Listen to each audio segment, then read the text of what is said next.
Bunu biliyor muydun?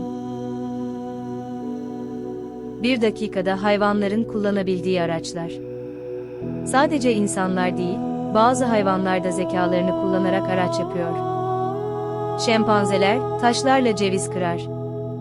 Ahtapotlar, Hindistan cevizi kabuklarını sığınak yapar. Kargalar, tel parçalarını kanca haline getirip yiyecek çıkarır. Deniz susamurları, midye kabuklarını taşla açar. Fil, dalları sivriltip sinek kovmak için kullanır. Daha fazla video için kanalımıza abone olun.